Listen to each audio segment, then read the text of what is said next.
question is, the mass of a special wire is x times 1 plus root x kilograms, where x is measured in meters from one end of the wire. Note that the mass is not a linear function of x. Find the rate of change of the mass with respect to the distance from the end of the wire when x equals 1 and when x equals 4.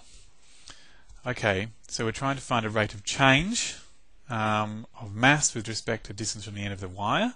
So it would be rate of change of mass with respect to x, because x is the distance from the end of the wire, and a rate of change is just a derivative. So if we can write the mass as a function of x, then we just need to find its derivative to answer the question. So let mx be x times 1 plus the square root of x. Okay, and I've written it like that because now it looks like a function of x. Now I want to differentiate that, so let's just have a look at it.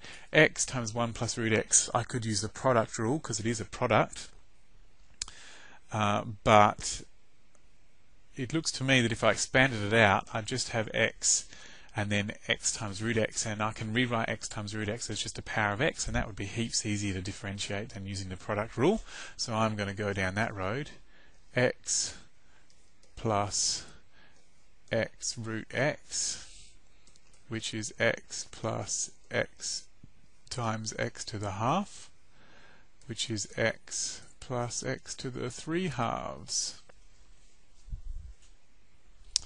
Okay, so now I need to find the derivative, which I can write as m dashed x.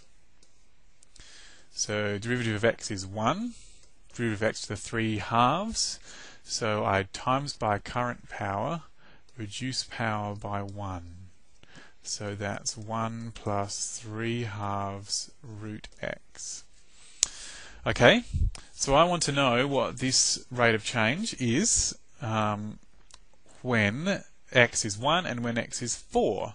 So that means I just sub in 1 instead of x. So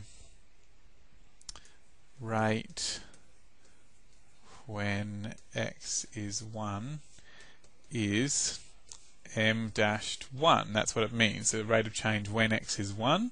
So that would be 1 plus 3 halves root 1, just subbing 1 into the formula, and that would be 1 plus 3 halves. 3 halves is 1.5, 1 plus 1.5 is 2.5, which is 5 halves. And I suppose it's a rate of change, so it's measured of mass with respect to distance, so it's measured in kilograms per meter. And the rate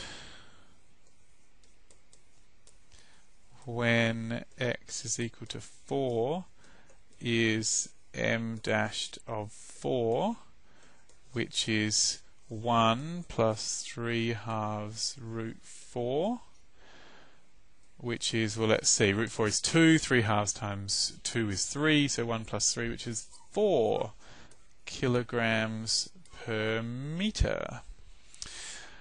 Okay, so I think that's the end of the question. Still not sure about what the point is about the mass not being a linear function of x. I suppose a normal wire, it would be a linear function because you'd start somewhere at the beginning and you'd have a certain mass at that point already, and then you just add on the same amount of mass for every meter. So that would be a linear function, and its derivative would be that same amount of mass you add for every meter. So it would always be the same. But clearly we don't get the same rate at every x because this isn't a linear function. So that's the end of the question.